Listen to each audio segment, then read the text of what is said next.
الحمد للہ وکفا والصلاة والسلام علی عباده الذین اصطفى اما بعد فاعوذ باللہ من الشیطان الرجیم بسم اللہ الرحمن الرحیم الحمد للہ رب العالمین الرحمن الرحیم مالک یوم الدین ایاک نعبد و ایاک نستعین اہدنا الصراط المستقیم صراط الذین انعمت علیہم غیر المغضوب علیہم ولا الضالین آمین رب اشرح لی صدری ویسر لی امری واحلل عقدۃ من لسانی یفقہوا قولی۔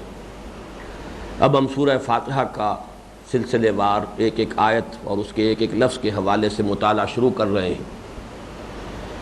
آغاز ہوتا الحمدللہ رب العالمین۔ لفظ حمد ہمارے اس منتخب نصاب کے درس کے سلسلے میں پہلی مرتبہ آ رہا ہے۔ اس کا ترجمہ عام طور پر کیا جاتا ہے تعریف، تمام تعریف اللہ کے لیے۔ یہ تعریف کا لفظ جو ہے اردو میں اس مفہوم میں مستعمل ہے، لیکن چونکہ یہ خود عربی زبان کا لفظ ہے اور اردو میں بھی اصل میں تعریف جو آتا ہے ڈیفینیشن کے لیے آتا ہے۔ تعریف کا مفہوم ہی یہ ہے کسی چیز کو ڈیفائن کر دینا، معین کر دینا، اس کی پہچان کروا دینا۔ معرفت سے تعریف ہے، کسی شے کی پہچان کروا دینا۔ اس لیے در حقیقت جو لفظ حمد کا مفہوم ہے وہ اب وہ درس ثالث کے حوالے سے نوٹ کیجئے کہ وہ جو فرمایا گیا تھا کہ حکمت کا تقاضا ہے حمد، اس حکمت کا تقاضا ہے اللہ کا شکر، وہاں لفظ شکر آیا ہے، یہاں لفظ حمد آیا ہے۔ حمد میں اور شکر میں اور مدح کا ایک اور لفظ بھی استعمال ہوتا ہے، ان میں کیا فرق ہے یہ نوٹ کر لیں۔ مدح عام ہے، چاہے اختیاری طور پر انسان کرے چاہے غیر اختیاری طور پر کرے، جبکہ حمد یہ انسان اختیاری طور پر اور شعوری طور پر کرتا ہے۔ اسی طریقے سے شکر جو ہے وہ خاص ہے، صرف اس چیز پر انسان شکر کرتا ہے جس کا کہ کوئی فائدہ اس کو پہنچا ہو، محسوس فائدہ۔ یہی وجہ ہے کہ آپ دیکھتے ہیں کہ جو ادعیہ معصورہ ہیں جو حضور سے منقول ہیں اور آپ کی عادت مبارکہ جو تھی، ہر مرحلے پر زندگی کے مختلف مواقع پر ہر کام سے متعلق کوئی آپ کو دعا مل جائے گی جو مسنون دعا ہے، اس میں جہاں شکر کا موقع آتا ہے وہاں لفظ حمد آتا ہے۔ آپ نے کھانا کھایا، نقاہت ختم ہو گئی، طبیعت کے اندر ایک نشاط اثر نو پیدا ہوا، الحمدللہ الذی اطعمنی وسقانی۔ اب دیکھیے یہ مقام شکر ہے لیکن لفظ حمد آ رہا ہے۔ لفظ اگر اس کا آپ کریں گے ساری تعریف اللہ کے لیے تو وہ مفہوم صحیح انداز جو ہے اس کا صحیح طور سے ادا نہیں ہوگا۔ کل شکر ہے اللہ کا جس نے مجھے کھلایا اور پلایا۔ اسی طرح صبح کو آنکھ کھلی، الحمدللہ الذی احیانی بعد ما اماتنی والیہ النشور۔ شکر اس اللہ کا جس نے کہ مجھے اثر نو زندگی عطا فرمائی، اس کے بعد کہ مجھ پر بہت طاری ہو گئی تھی، اس لیے کہ نیند بھی در حقیقت موت کی بہن ہے۔ اسی طریقے سے آپ جب بیت الخلاء سے باہر نکلے، فضلات جو ہیں وہ جسم سے خارج ہو گئے، طبیعت میں ایک انشراح ہے، ہلکا پن آتا ہے۔ الحمدللہ الذی اذھب عنی الاذی وعافانی۔ اس اللہ کا شکر ہے جس نے اذیت بخش چیزیں جو ہیں مجھ سے دور کر دیں اور مجھے عافیت عطا فرمائی۔ تو جہاں بھی لفظ شکر آنا چاہیے وہاں حمد آ رہا ہے۔ حمد کا اصل نیوکلیس جو ہے، اس کی جو جڑ ہے وہ شکر ہے۔ اسی طرح آپ نے دیکھا قرآن مجید میں حضرت ابراہیم کا قول آیا، الحمدللہ الذی وہب لی علی الکبر اسماعیل و اسحاق ان ربی لسمیع الدعاء۔ یہاں پر بھی تعریف کا لفظ جو ہے وہ صحیح ان جذبات کی عکاسی نہیں کر سکتا۔ شکر اس اللہ کا جس نے مجھے اس بڑھاپے کے باوجود، اس بڑھاپے کی عمر میں اسماعیل اور اسحاق جیسے بیٹے عطا فرمائے۔ تو یوں سمجھیے کہ اصل جو ہے حمد کا نیوکلیس، اس کا اصل جوہر، اس کا اصل مرکز وہ شکر ہی ہے۔ البتہ شکر سے قدم آگے ہے اب یہاں، اور وہ کیا ہے؟ حمد اس چیز پر بھی کی جائے گی کسی ہستی کی جس میں کوئی وصف جو ہے ایسا ہے کہ جو خود اپنی جگہ پر حسن اور کمال کا مظہر ہے، چاہے اس سے آپ کو کوئی فائدہ پہنچا ہو یا نہ پہنچا ہو۔ کسی شے میں کوئی حسن ہے، کوئی جمال ہے، کوئی کمال کا کوئی اور پہلو موجود ہے، چاہے آپ کو اس سے کوئی فائدہ نہیں پہنچا لیکن حمد میں وہ بھی شامل ہو جائے۔ تو حمد گویا کہ شکر سے زیادہ وسعت کا حامل لفظ ہے، شکر صرف اس چیز پر ہوتا ہے جس کا کہ انسان کو ذاتی کوئی فائدہ پہنچا ہو، کوئی ضرورت پوری ہوئی ہو، کوئی تکلیف رفع ہوئی ہو، کوئی احتیاج جو ہے وہ پوری ہوئی ہو. لیکن حمد اس سے وسیع تر ہے. اگرچہ اس میں بھی ایک بات نوٹ کر لیجئے کہ در حقیقت یہ انسان کے اپنے احساسات کا معاملہ ہے. ایک انسان زیادہ حساس ہے، ایک انسان قدرے بے حس کہہ لیجئے. ایک انسان کے اندر جو کانشسنس ہے زیادہ گہری ہے، زیادہ وسیع ہے. چنانچہ وہ محسوس کرتا ہے کہ حسن کا اگر کہیں کوئی مظہر نظر آیا ہے، چاہے کوئی مادی فائدہ مجھے نہیں پہنچا، میرے جذبات کو جلا حاصل ہوئی ہے، میرے اندر جو ہے کوئی تازگی پیدا ہوئی ہے. چنانچہ اس کے حوالے سے میں اکثر جو ہے بیان کیا کرتا ہوں کہ ایک نظم جو ہے جو میٹرک کے زمانے میں پڑھی تھی، ڈیفوڈلز، بہت سے حضرات نے پڑھی ہوگی، کہ ایک شاعر جو ہے سیر کرتا ہوا کہیں جا رہا تھا، اچانک کسی پہاڑی پر چڑھا اور اس نے دوسری طرف جو دیکھا تو ایک وادی جو ہے وہ پھولوں سے بھری ہوئی تھی. ڈیفوڈلز کے پھول جو ہے پوری وادی بھری ہوئی، ہوا میں وہ پھول لہرا رہے ہیں. اب ظاہر بات ہے کہ اس منظر کو دیکھ کر اسے کوئی مادی فائدہ تو حاصل نہیں ہوا. اگر بھوک لگی ہوئی تھی تو اس منظر کو دیکھ کر بھوک تو نہیں مٹ سکتی. اگر پیاس لگی ہوئی تھی اس منظر کو دیکھنے سے پیاس تو اس کی رفع نہیں ہو سکتی. تھکان تھی تو تھکان رفع نہیں ہو، لیکن کچھ نہ کچھ اسے حاصل ہوا ہے. چنانچہ آخری سٹینزا جو ہے اس نظم کا، I gazed and gazed but little thought what wealth the scene to me had brought. میں دیکھتا رہا اس منظر کو. اس وقت مجھے احساس نہیں ہوا کہ اس میں نے منظر سے، اس حسن اور جمال کا جو منظر میرے سامنے آیا ہے، اس سے مجھے کتنی بڑی دولت میسر آئی ہے. اس وقت مجھے احساس نہیں ہوا. For often on my couch I lie in vacant or in pensive mood, they flash upon that inward eye, which is the bliss of solitude, and then my heart with pleasure fills and dances with the daffodils.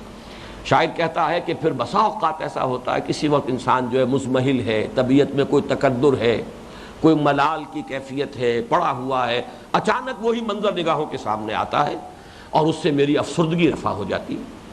وہ منظر جو ہے وہ پھر میرے دل کے اندر ایک تازگی، انبساط، انشراح پیدا کر دیتا ہے. تو معلوم ہوا کہ اس منظر سے بھی مجھے دولت حاصل ہوئی تھی، اگرچہ اس وقت مجھے محسوس نہیں ہوا تھا کہ مجھے اس سے کچھ حاصل ہوا ہے. تو واقعہ یہ ہے کہ حسن و جمال کا جو بھی مظہر ہوگا، خوبی کا، کمال کا جو بھی کوئی مظہر ہوگا، اگر انسان کے اندر حس موجود ہے، جمالیاتی حس، اس کا اپنا جو ہے احساس جو ہے اگر وہ تازہ ہے اور بیدار ہے تو انسان کو اس سے حاصل ہوتا ہے، چاہے وہ محسوس شے نہیں ہے اور چاہے وہ کوئی مادی شے نہیں ہے، لیکن وہ بھی ایک دولت ہے جو انسان کو ملتی ہے. تو گویا کہ کل جو ہے تمام، اب الحمد، الف لام جو اس میں لگا ہے یہ لام استحقاق بھی ہے، لام تملیک بھی ہے. یہ لام جو ہے لام حصر، الف لام جو ہے اس کے اندر للہ میں لام حمد ہے، لام تملیک بھی اور لام استحقاق بھی. الف لام میں یہ لام تعریف ہے، لام استغراق، لام جنس. کل حمد، کل تعریف، کل ثنا کا سزاوار حقیقی اللہ ہے. بات وہی ہے کہ جو حضرت لقمان کے قول میں آیا تھا کہ اے میرے بندے اللہ کے ساتھ شرک نہ کیجو، اور یہ کہ حکمت کا تقاضا ہے اللہ کا شکر. چونکہ پہچان لیا میرا مربی حقیقی وہی، میرا مالک حقیقی وہی، میرا حاجت روا وہی، میرا مشکل کشا وہی، میرے لیے تمام ضروریات فراہم کرنے والا وہی، جس کو میں نے کہا تھا کہ تمام عالم اسباب سے انسان چھلانگ لگاتا ہے اور مسبب الاسباب تک پہنچ جاتا ہے.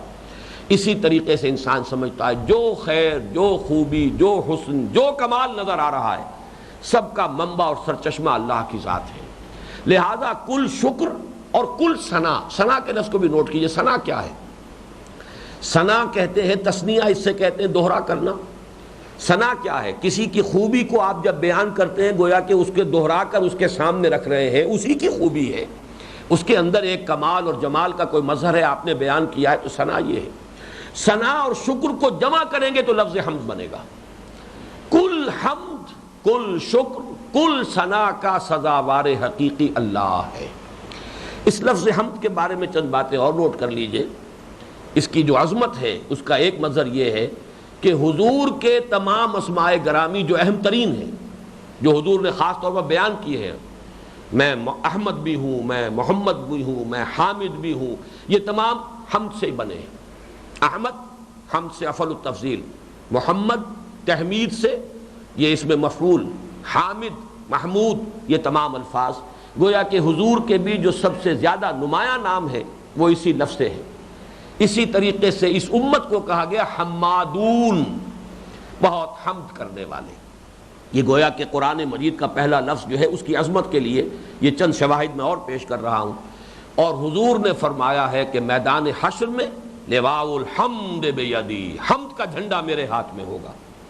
وہ جو دربار لگے گا قیامت کے دن کا دربار، جس کا ایک نقشہ جو ہے شاعرانہ انداز میں امیر خسرو نے بھی کھینچا ہے کہ خدا خود میر محفل بود اندر لا مکان خسرو، محمد شمع محفل بود شب جائے کہ من بودم. وہ کیا کیفیت ہوئی ہوگی امیر خسرو کی جس کو تعبیر کیا ہے. وہ کوئی عالم ملکوت کے اندر جو محفل ہے، اس محفل میں شمع محفل محمد ہے صلی اللہ علیہ وسلم، اور میر محفل اللہ تعالیٰ کی ذات ہے. وہ بہرحال میدان حشر میں تو وہ محفل ہوگی، دربار لگے گا.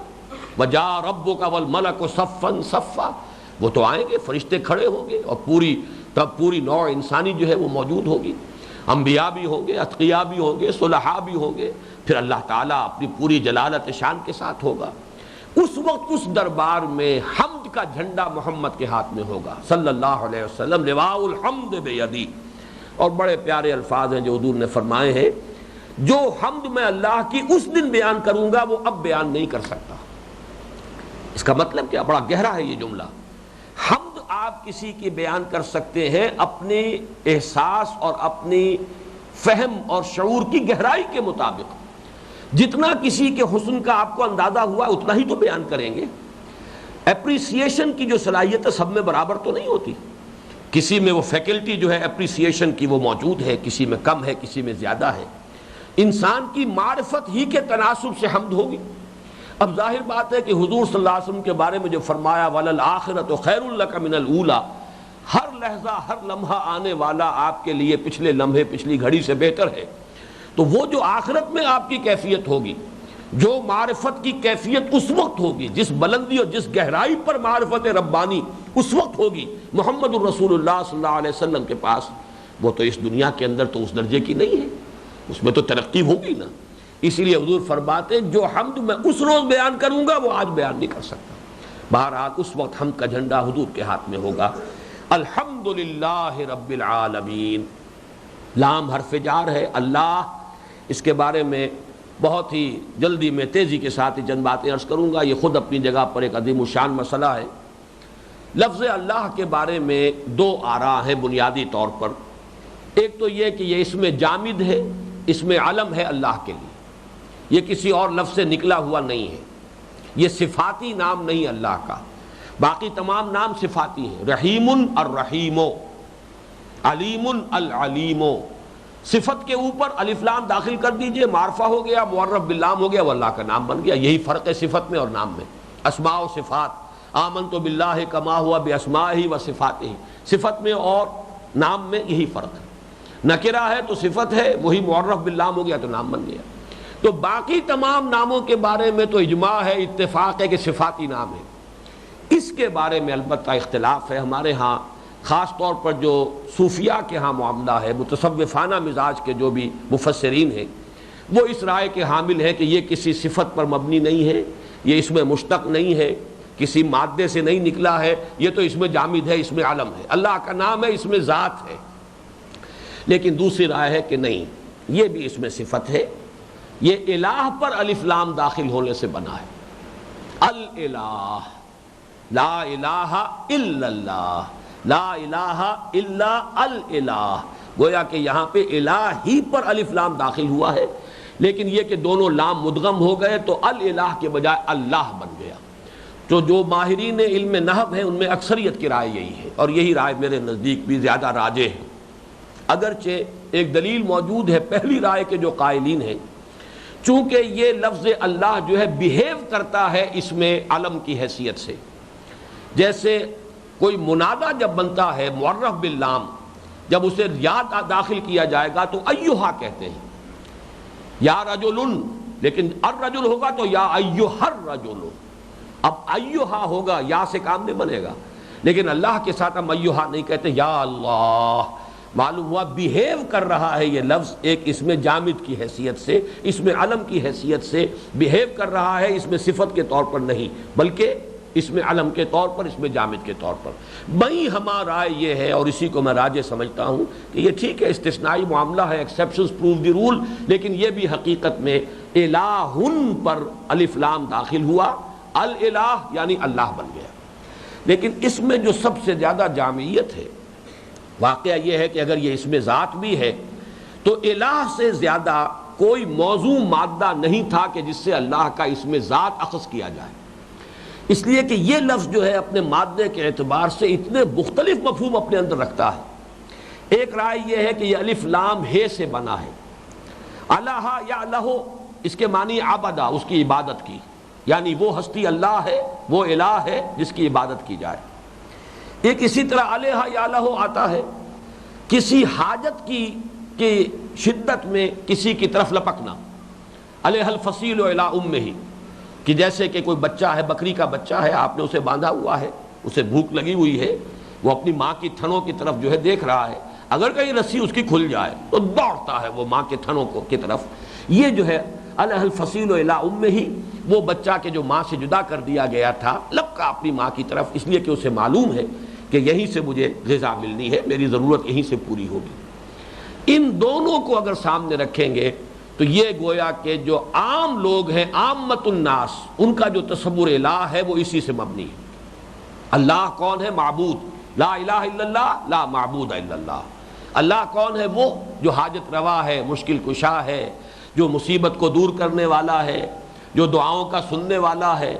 تو یہ تمام جو تصورات ہیں عوام الناس کے، جس کے لیے کہ وہ رجوع کرتے ہیں کسی بالا تر ہستی کی طرف، تو اس مادے کے اندر وہ دونوں مفہوم موجود ہیں، جس کی بنا پر گویا کہ معبود حقیقی ہے اللہ۔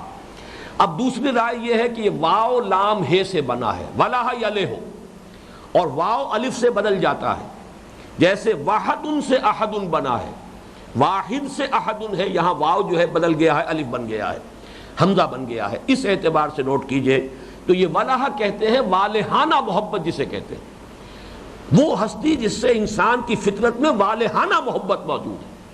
یہ ہے صوفیاء کا تصور الہ، لا محبوب الا اللہ، لا مقصود الا اللہ، لا مطلوب الا اللہ۔ یہ مادہ بھی اس کے اندر اس کی گنجائش بھی موجود ہے۔ اور تیسری رائے یہ کہ لاہ یلوہ، لام اور اس کے بعد الف یا اور ہا، اس کو کہتے ہیں احتجبا، کوئی چیز تسترا، چھپ گئی۔ تو اللہ وہ ہستی ہے جو اتنی مخفی ہے، اتنی مخفی ہے، اتنی مخفی ہے کہ اس کی کنہ تک پہنچنا ممکن نہیں، سوائے تحیر کے اور کچھ ہاتھ نہیں آتا انسان کے۔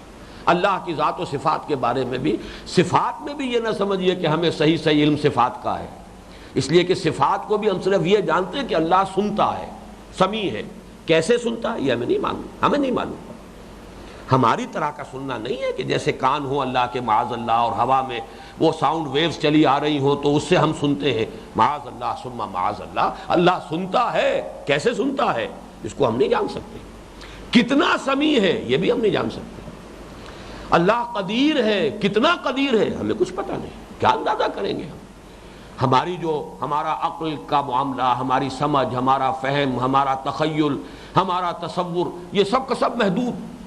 اور یہ گویا کہ یوں سمجھیے جیسے سنار کی ترازو ہوتی ہے، تولے اور ماشے جس میں تولے جاتے ہیں، ٹنوں کا وزن تو اس میں نہیں تولا جا سکتا۔ تو اللہ کی ذات و صفات کو ہم اپنے تصور، اپنے وہم، اپنے خیال، اپنے تصور کے مطابق کہاں سمجھیں گے؟ اس اعتبار سے یہ جو ہے فلاسفہ کا تصور الہ ہے، وہ کہ جس کی کنہ تک پہنچنا انسان کے بس میں ہے ہی نہیں۔ العجز اندر کی ذات ادراکو، جس کے بارے میں کل معرفت یہی ہے کہ انسان یہ پہچان لے کہ ہم اس کی ذات کی کنہ تک نہیں پہنچ سکتے۔ چنانچہ میں آج وہ دو شعر بڑے خوبصورت ہیں جو لکھ کر لایا ہوں آپ کے لیے۔ فارسی زبان میں یہ مضامین جس عظمت اور بلندی کے ساتھ بیان ہوئے، واقعہ یہ کہ ہمارے ہاں اس کا ذخیرہ اردو میں موجود نہیں ہے۔ اے برطرز خیال و گمان و قیاس و وہم، اے وہ ہستی کہ جو ہمارے خیال سے، گمان سے، قیاس سے، وہم سے بلند تر ہے، یہی ہے انسان کا کل اثاثہ۔ ان سب سے اے برطرز خیال و گمان و قیاس و وہم، وز ہرچے گفتہ ایم شنیدیم و خواندہ ایم، اور اس سے بھی برتر جو کچھ ہم نے کہا، اس سے برتر جو کچھ ہم نے سنا، اس سے برتر، اور جو کچھ ہم نے پڑھا اس سے برتر۔ ہمارے وہم خیال تصورات، ہمارا علم، ہماری شنید، ہماری گفتگو سب سے بالا، وراء الورا ثم وراء الورا ثم وراء الورا۔ دفتر تمام گشت و بپایاں رسید عمر، دفتر جو ہے پورا ہو گیا، ہماری عمر جو ہے وہ بھی اپنی آخری منزل کو پہنچی ہوئی ہے۔ ماں ہم چنا در اول وصف تو ماندہ ایم، اور ابھی تک ہم تیرے پہلی صفت کے سمجھنے میں بھی ہم بالکل ہارے ہوئے ہیں، تھکے ہوئے ہیں۔ تیری ذات اور صفات کے بارے میں ہمارا علم جو ہے وہ تاحال کہ عمر کی آخری حدوں کو پہنچ گئے، علوم کے سارے دفتر ہم نے ختم کر دیے، لیکن تیرا کوئی وصف جو ہے اس کی کنہ تک پہنچنا، پہلے وصف تک بھی ہم نہیں پہنچ پائے۔ ماں ہم چنا در اول وصف تو ماندہ ایم، یہ ہے تصور در حقیقت جو انسان غور کرے گا، جو بھی تفکر کی صلاحیت سے جو مسلح ہوگا، اس کا تصور جو ہے لاہ یلو ہو۔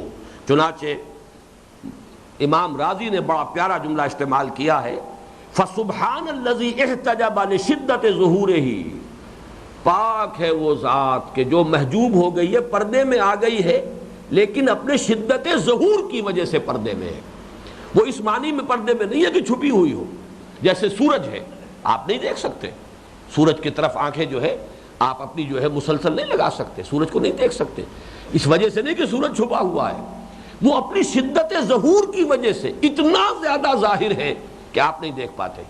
تو سبحان الذی احتجب لشدت ظہورہ، اپنے ظہور کی شدت کی وجہ سے چھپ گیا ہے کہ ہماری نگاہیں چکا جونگ ہو کر رہ گئی ہیں، تیرے جمال جہاں تاب کی جو ہے وہ تاب لانا ہمارے لیے ممکن نہیں۔ بہرحال یہ تمام جو ہے مفہوم اس بنیادی مادے میں موجود ہے، اور اس سے وہ لفظ ہے اللہ، چونکہ اس سے پہلے بھی یہ لفظ جو ہے اگرچہ آ چکا تھا، لیکن یہ کہ سورہ فاتحہ ہی میں اس لفظ کی جو ہے مزید جو بحث ہے لغوی وہ کیا کرتا ہوں۔ اب چلیے الحمدللہ، لام میں عرض کر چکا ہوں، لام حرف جار، یہ لام استحقاق بھی ہے اور لام تملیک بھی ہے۔ کل حمد کا سزاوار حقیقی وہی ہے، مستحق بھی وہی ہے، اور حمد ہے بھی فی الواقع اسی کی، اسی لیے لفظ آتا ہے حمید۔ یہ ہم تیسرے درس میں پڑھ چکے ہیں، ان اللہ غنی حمید ومن کفر فإن اللہ غنی هو الغنی الحمید، جو شخص شکر کرے گا ومن یشکر فإنما یشکر لنفسه ومن کفر فإن اللہ غنی حمید، اللہ تعالیٰ غنی حمید وہ ہستی ہے جس کا کمال اور جس کا جمال اس درجے کا ہے کہ اسے حمد کی حاجت نہیں، حاجت مشاطہ نیز صورت دل آرام را۔ ایک حسن وہ ہے جسے آرائش کی ضرورت ہوتی ہے، ایک کمال وہ ہے جس کو بیان کرنا پڑتا ہے، تب لوگوں کو سمجھ میں آتا ہے ہاں بھائی اس میں ایک کمال ہے، واقعی خوبی ہے۔ وہ اتنا ظاہر نہیں ہے کہ خود ظاہر ہو جائے اور اس کو کسی بیان کی اور کسی تعارف کی ضرورت نہ ہو۔ ایک حمد کی کا مقام وہ ہے کہ جو خود بخود حمد ہو رہی ہے، کوئی حمد کرے نہ کرے، اپنی ذات میں خود محمود۔ اس اعتبار سے الحمدللہ، اگلا لفظ رب العالمین۔ اب جیسا کہ میں نے عرض کیا تھا یہ سب جملہ تو مکمل ہو گیا یہاں، الحمدللہ، الحمد مبتدا، للہ جار مجرور ہو کر خبر۔ اب باقی جو کچھ ہے یہ اللہ کے اب تابع چل رہا ہے، للہ، اس اللہ کے لیے ہے تمام تعریف جو تمام جہانوں کا رب ہے، جو رحمان ہے، رحیم ہے، جزا و سزا کے دن کا مالک ہے، یہ تمام اب اس کے تابع ہو رہے ہیں۔ یہ سب سبارڈینیٹ کلازز ہیں۔ رب کے لفظ پر تو ابھی ہمارا جو چوتھا درس تھا، پہلے حصے کا درس رابع جو ہے اس میں بھی گفتگو ہو چکی ہے۔ جو اس میں صرف ایک پیچیدگی ہے وہ یہ ہے کہ را با با رب اور را با وا جس سے ربا بنا ہے۔ رب کا اصل مفہوم ہے مالک ہونا، آقا ہونا، رب البیت، رب الدار، رب المال، مالک، اور را با وا سے ہے بڑھانا، بڑھوتری، کسی چیز میں اضافہ کرنا۔ ربا سود جو اصل زر میں اضافہ ہو جاتا ہے وہ ربا ہے۔ ربط قرآن مجید میں آیا ہے، فَإِذَا أَنزَلْنَا عَلَيْهَا الْمَاءَ اهْتَزَّتْ وَرَبَتْ وَأَنبَتَتْ مِنْ كُلِّ زَوْجٍ بَهِيجٍ۔ اختلاف صرف لفظ تربیت میں ہے، باب تفعیل جو بنتا ہے تربیت، ایک رائے یہ ہے کہ در حقیقت یہ رب سے بنا ہے، ایک رائے یہ ہے کہ یہ ربا سے بنا ہے، اور ایک رائے یہ کہ رب اور ربا یہ مادہ ایک ہی ہے، صرف شکل مختلف ہوئی ہے، ورنہ یہ در حقیقت ایک ہی شکل کی، ایک ہی مادے کی دو صورتیں ہیں۔ بہرحال دونوں میں جو ربط قائم ہوا وہ یہ ہے کہ جو ہستی کسی شے کی مالک ہوتی ہے لا محالہ وہ چاہے گی کہ اس میں ترقی ہو، لہذا ربوبیت کا وہ مفہوم جس کو کہ کہا گیا ہے کہ انشاء الشیء حالا فحالا الی حد التمام، یہ امام راغب کے حوالے سے میں عرض کر چکا ہوں پچھلے درس میں، کسی شے کو درجہ بدرجہ ترقی دے کر اس کے مقام کمال تک پہنچا دینا، یہ ربوبیت ہے۔ تو جو کسی شے کا مالک ہوگا وہ چاہے گا میری شے کے اندر ترقی ہو، اس میں اضافہ ہو، بڑھوتری ہو، نشو و نما پائے۔ اس لیے رب اور ربا یہ دونوں مفہوم کے اعتبار سے ایک دوسرے کی جگہ پر آ جائیں گے۔ پروردگار، پالنہار، مالک اور آقا، یہ تمام الفاظ یہاں رب کے حوالے سے آپ نوٹ کر لیجئے۔ عالمین، عالمین، علم، اس کو بھی نوٹ کر لیجئے کہ یہ لفظ کیا ہے اصل میں۔ علم یعلم، اس کے معنی ہوتے ہیں علم حاصل کرنا، جان لینا، اور علم یعلم یا یعلم یہ ہوتا ہے کسی شے پر نشان لگا دینا، اسی سے اسم علم بنا ہے۔ کوئی شے جو کسی کی پہچان کا ذریعہ بن جائے، اسی سے اسم علم ہے۔ لاہور یہ اسم علم ہے، ایک شہر کی پہچان کا ذریعہ ہے یہ نام اسم علم۔ پاکستان یہ ایک ملک کا نام ہے، یہ اسم علم ہے۔ تو علم وہ شے ہے جو کسی چیز کی پہچان کا ذریعہ بنے۔ یہ تمام کائنات اللہ کی پہچان کا ذریعہ ہے، اس لیے لفظ عالم کہتے ہیں، عالم نہیں ہے یہ لفظ، رب العالمین لام کے زبر کے ساتھ۔ عالم بنے گا علم یعلم سے، جاننا، کسی شے کا علم حاصل کرنا، وہ ہوگا عالم۔ اور علامہ کسی شے کی نشانی بنا دینا، علامت قرار دینا، یہ ہے علامہ، اس سے عالم بنا ہے۔ عالم وہ شے ہے جس سے کسی چیز کی پہچان ہو جائے۔ تو چونکہ یہ کل کائنات، ان فی خلق السماوات والارض واختلاف اللیل والنہار والفلک التی تجری فی البحر بما ينفع الناس وما انزل اللہ من السماء من ماء فاحیا به الارض بعد موتها وبث فيها من دابة وتصریف الرياح والسحاب المسخر بین السماء والارض لآیات لقوم یعقلون۔ یہ کل کائنات گویا کہ اللہ کی پہچان کا ذریعہ ہے۔ یہ آیات کہہ لیں یا علامات کہہ لیں، اللہ تعالیٰ کی علامات ہیں، ان کے ذریعے سے آپ اللہ کو پہچانتے ہیں۔ تو آیات اور علامات، ان دونوں میں بنیادی طور پر کوئی فرق نہیں ہے۔ البتہ یہ ذرا مسئلہ ہے کہ جمع کا صیغہ کیوں آیا؟ کل عالم ایک لفظ سے میں بھی بات پوری ہو سکتی ہے، لیکن اس کے حوالے سے کبھی تو ہم کہیں گے دو عالم ہیں جس کو قرآن مجید بیان کرتا ہے، عالم امر، عالم خلق، عالم انس، عالم جن، عالم برزخ، عالم دنیا، عالم آخرہ۔ اب یہ تمام جو ہے مختلف چیزوں کی تعبیر کے لیے عالم جو ہے جب جدا ہم کرتے ہیں تو گویا کہ سب کو جمع کر لیا جائے، تو یہ رب العالمین، تمام جہانوں کا پالنہار پروردگار، ہر شے کو درجہ بدرجہ ترقی دیتے ہوئے اس کے نقطۂ کمال تک پہنچانے والی ذات۔ البتہ ایک رائے یہ ہے، یہ مولانا فراہی رحمۃ اللہ علیہ نے بڑی جزم کے ساتھ اور بہت ہی قطعیت کے ساتھ پیش کی ہے کہ عربی زبان کا ایک قاعدہ یہ بھی ہے کہ کسی ظرف کو جمع کر کے اصل میں مظروف کی جمع مراد ہے۔ عالم میں جتنے بھی ہیں آباد، جتنے بھی ہیں مخلوقات، ان کے لیے لفظ جمع آیا ہے یہ عالمین۔ عالم ظرف ہے، ان میں جو بھی کچھ ہے مخلوقات وہ اس کا مظروف ہے۔ عالمین کو جمع کی شکل میں لائے ہیں، اس سے مراد ہے تمام مخلوقات، جملہ مخلوقات کا پالنہار پروردگار مالک اور آقا وہ ہے اللہ۔ الحمدللہ رب العالمین۔ یہ ہم پڑھ چکے ہیں کہ جب بندہ یہ کہتا ہے، جیسا کہ میں نے ابھی عرض کیا، شعور کے ساتھ ہو، قلب کی گہرائی سے ہو، فوراً جواب آتا ہے حمدنی عبدی، میرے بندے نے میری حمد بیان کی۔ الرحمن الرحیم، دونوں کا مادہ رحمت، اور یہ واحد مادہ ہے جس سے اللہ کے دو نام، اور دونوں نام اتنے عظیم، چونکہ آیت بسم اللہ میں بھی بسم اللہ الرحمن الرحیم، اللہ کا نام آیا اللہ، اور پھر الرحمن الرحیم۔ مصحف میں تو کم سے کم 114 مرتبہ یہ آیت مبارکہ دہرائی گئی ہے۔ وہ ہر سورت کا حصہ ہے یا نہیں ہے، مصحف کا حصہ تو ہے۔ 114 مرتبہ الرحمن الرحیم۔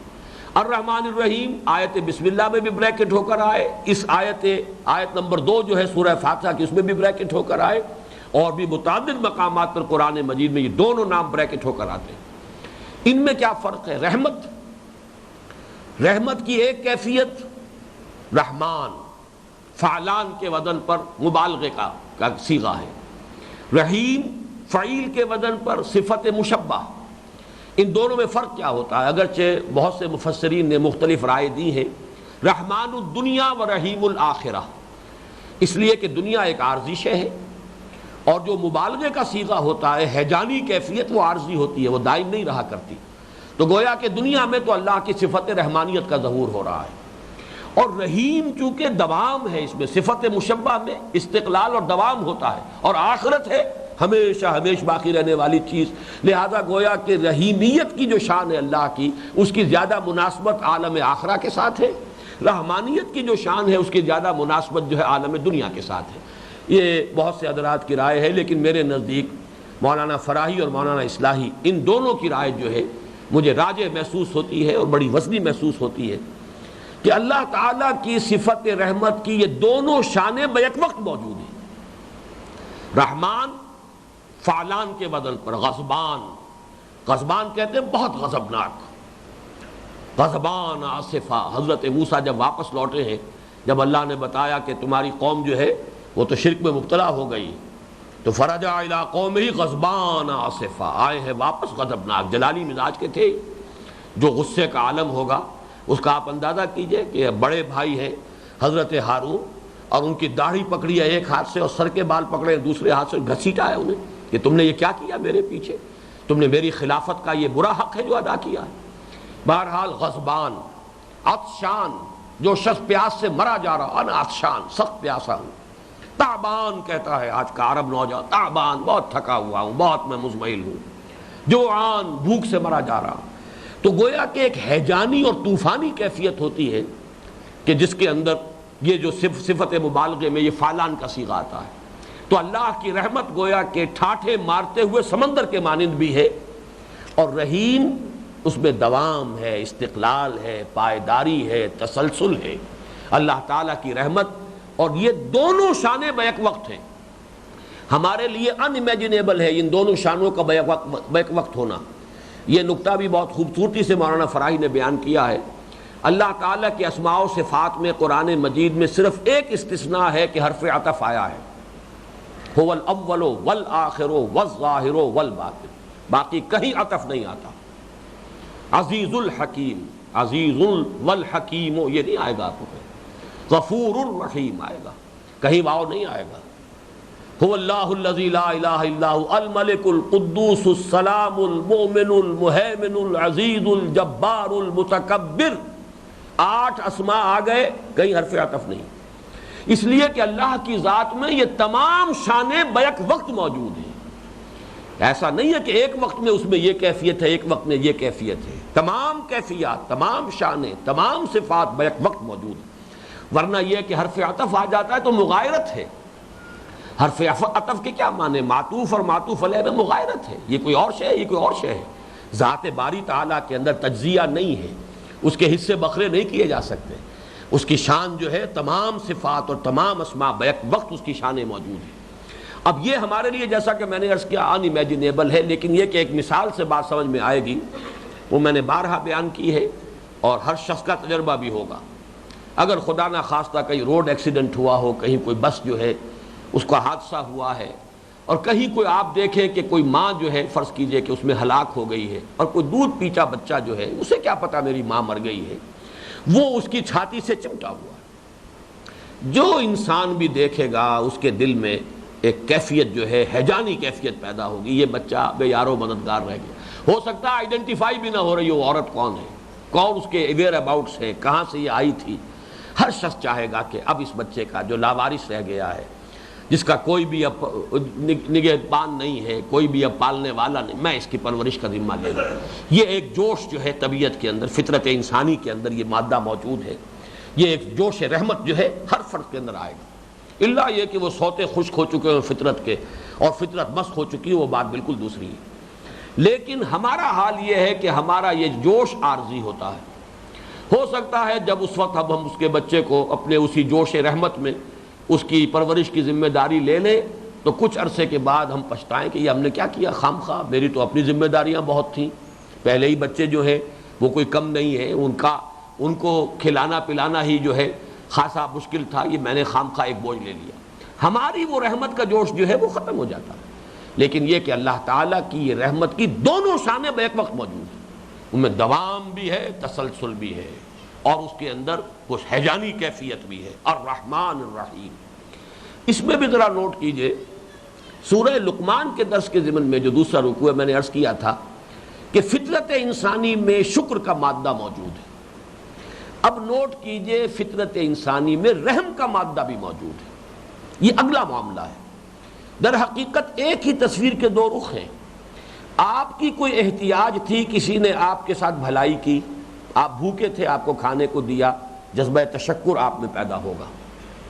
لیکن خود آپ کسی وقت آپ کے پاس روٹی ہے اور کوئی دوسرا بھوکا ہے، آپ اس کو روٹی دینا چاہیں گے اگر فطرت آپ کی صحیح ہے۔ یہ فطرت کے اندر یہ خیر موجود ہے، یہ رحمت اور رافت کا مادہ فطرت انسانی کی صحت کی علامت ہے۔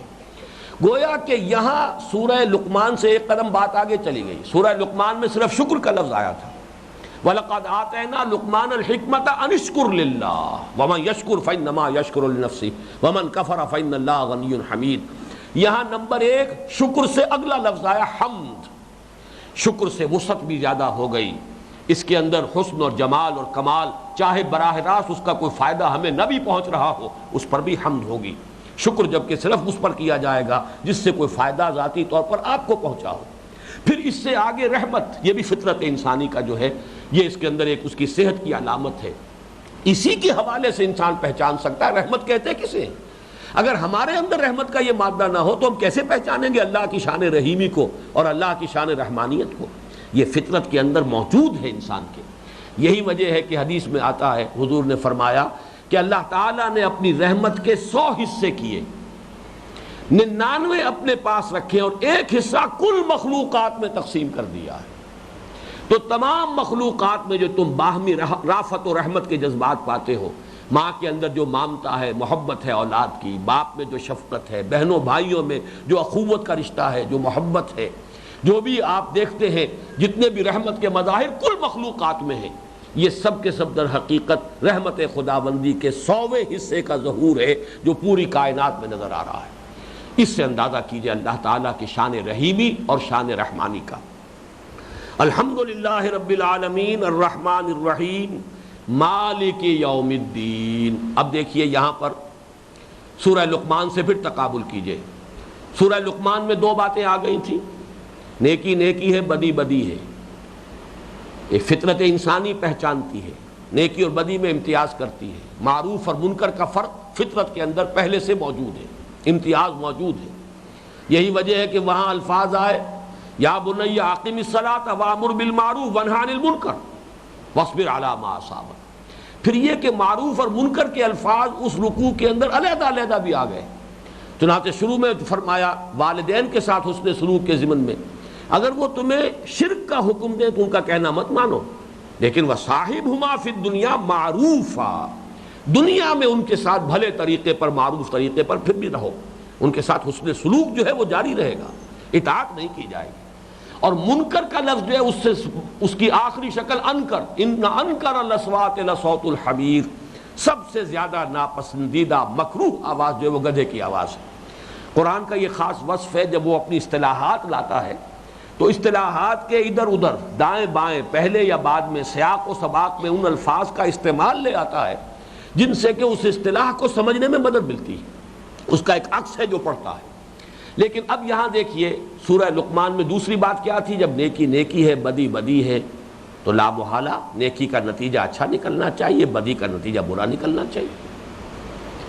گندم از گندم برویت، جو سے جو، یہ عقل کا تقاضا ہے۔ یہاں تک تو سورہ لقمان میں بات آ گئی، انسان کے اعمال ضائع جانے والے نہیں۔ اب یہ سورہ فاتحہ میں ایک قدم آگے ہے، مالک یوم الدین۔ نوٹ کیجئے 3 الفاظ ہیں اس میں، اور یہ ترکیب اضافی ہے۔ یوم الدین سے خود مضاف مضاف الیہ ہے، پھر یوم کا پھر یہ مضاف الیہ بن گیا، اور پھر مضاف ہے مالک، جزا و سزا کے دن کا مالک۔ اردو میں اور عربی میں یہ فرق ہے کہ یہاں پہلے جو ہے مضاف آ رہا ہے اور پھر مضاف الیہ، اردو میں اس کے برعکس معاملہ ہے۔ جزا و سزا کے دن کا مالک، بدلے کے دن کا مالک، مالک یوم الدین، ترتیب مختلف ہے، الفاظ وہی ہیں، لیکن آپ نوٹ کیجئے 3 قدم آگے گئے ہیں۔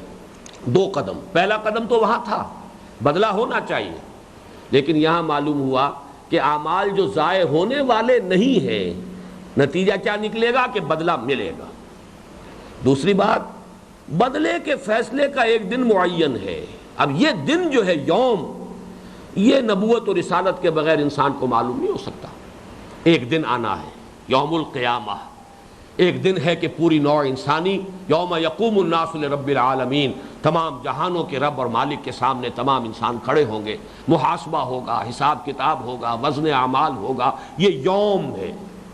تیسری بات، مالک یوم الدین، اس دن کا مالک مطلق اللہ ہے، کسی کے پاس کوئی اختیار نہیں ہوگا۔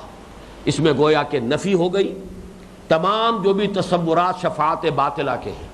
مالک یوم الدین، مختار مطلق، لمن الملک اليوم للہ الواحد القہار، ڈنکے کی چوٹ جو ہے پکارا جائے گا، آج کے دن کس کے ہاتھ میں اختیار ہے، کس کی بادشاہی ہے؟ دنیا میں تم بنے بیٹھے تھے بادشاہ اور صاحب اختیار اور مقتدر، اور جیسے کہ ضیاء الحق صاحب نے کبھی کہا تھا میں مقتدر اعلیٰ ہوں، نعوذ باللہ، یہ الفاظ بھی استعمال کیے، پھر نعوذ باللہ بھی کہہ دیا، مقتدر مطلق ہوں، نعوذ باللہ۔ تو دنیا میں مقتدر ہے، صاحب اختیار ہے، لیکن حقیقت کھلے گی اس روز جب آنکھ کھلی گل کی تو موسم تھا خزاں کا، معلوم ہوگا کسی کے ہاتھ میں کوئی اختیار نہیں۔ مالک یوم الدین، جزا و سزا کے دن کا مالک تنہا، لمن الملک اليوم للہ الواحد القہار۔ اور یہاں پر وہ شفاعت باطلہ کے تمام تصورات کی نفی ہوگی۔ یہ تین آیتیں مکمل ہوئیں جن کو میں نے عرض کیا کہ یہ در حقیقت ایک جملہ مکمل ہوا، الحمدللہ پرنسپل کلوز، اور اب سارے ایڈجیکٹیوز چلے آ رہے ہیں۔ رب العالمین نمبر 1، الرحمن نمبر 2، الرحیم نمبر 3، مالک یوم الدین نمبر 4۔ یہ تمام اس اللہ کی شانیں ہیں، اللہ کی صفات ہیں، وہ در حقیقت اللہ ہی تعالیٰ کے بارے میں وضاحت ہے، ذات باری تعالیٰ کی شانیں ہیں۔ لیکن اب ایک نقطہ نوٹ کر لیجئے، اگر چاہیے تو انشاءاللہ اب اگلی نشست میں تفصیل سے گفتگو ہوگی۔ ان تینوں کا منطقی نتیجہ کیا ہے؟ ایاک نعبد۔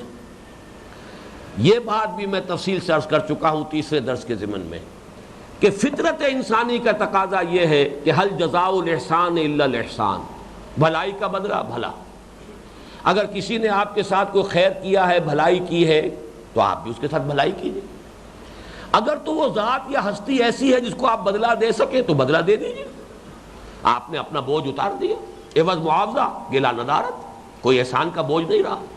لیکن اگر ہستی ہے ماورائی ہستی، سورج کو کیا بدلہ دیں گے؟ کوئی بدلہ نہیں دے سکتے۔ جہاں بدلہ نہ دیا جا سکے وہاں ڈنڈوت کیجئے، سجدہ کیجئے، سر جھکا لیجئے، ہاتھ جوڑ لیجئے، مدح کیجئے، ثنا کیجئے، تعریف کیجئے۔ یہ جذبہ عبادت در حقیقت منطقی نتیجہ ہے شکر کا۔ لہذا جب ہم نے یہ سمجھ لیا کہ الحمدللہ کل تعریف، کل حسن و جمال کا منبع ذات باری تعالیٰ ہے، کل ربوبیت، ہمارا تمام حاجت روا اللہ ہے، تو گویا کہ اب ہمیں اس کو کیا بدلہ ہم دیں گے؟ وہ حضرت موسیٰ علیہ السلام کی حکایت کے حوالے سے جو بات میں نے عرض کی، مولانا روم نے جو حکایت لکھی ہے کہ گڈریا جو ہے اللہ سے ہم کلام تھا کہ اللہ اگر تو میرے سامنے آ جائے، تیرے پاؤں دھوؤں، تیرا جسم دابوں، تیرے سر میں سے جوئیں نکالوں، یہی اب اس کا تصور تھا بیچارے کا۔ کسی بڑے چودھری کے ہاں جا کر یہی کچھ کرتا تھا، اظہار نیاز مندی کے یہی اس کے سامنے جو ہے صورتیں تھیں، یہی شکلیں تھیں۔ تو اللہ سے بھی اسی طرح ہم کلام ہوں۔ حضرت موسیٰ نے ڈانٹ پلائی، کیا تم کفر بک رہے ہو؟ اس نے کپڑے پھاڑے، چیخ ماری اور نکل گیا۔ تو اللہ تعالیٰ نے فرمایا کہ اے موسیٰ، یہ میرا بندہ اپنی ذہنی سطح کے مطابق مجھ سے مشغول تھا، مناجات کر رہا تھا۔ تم نے اپنی ذہنی سطح کے اعتبار سے اس سے کلام کیا ہے، یہ اپنی ذہنی سطح کے اعتبار سے ہمارے ساتھ مشغول تھا۔ تو برائے وصل کردہ نامدی، نہ برائے فصل کردہ نامدی۔ تیرا کام بندوں کو ہم سے جوڑنا ہے، نہ کہ توڑنا ہے، علیحدہ کرنا ہے۔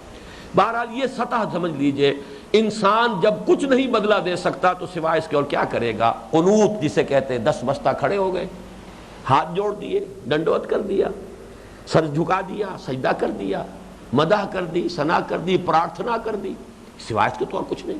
تو یہ ہے در حقیقت یہ 3 زنجیروں سے یہ جو پلڑا تھا، جو اللہ فرمایا یہ میرے لیے ایکسکلوسیو، فنصفھا لی، وہ نصف و حالی جو ہے اس سورہ فاتحہ کا آدھا میرے لیے ہے، اس میں سے 3 تو آیتیں مکمل ہو گئیں، الحمدللہ رب العالمین الرحمن الرحیم مالک یوم الدین، اور وہ ترازو کا وہ داہنا جو ہے حصہ، اس کی جو اس ڈنڈی کا نصف جو ہے داہنا، وہ در حقیقت ایاک نعبد، وہ در حقیقت ان تینوں آیتوں کا منطقی نتیجہ ہے۔ اس کے مفہوم پر انشاءاللہ اب کل گفتگو ہوگی۔ بارک اللہ لی و لکم فی القرآن العظیم و نفعنی و ایاکم بالآیات والذکر الحکیم۔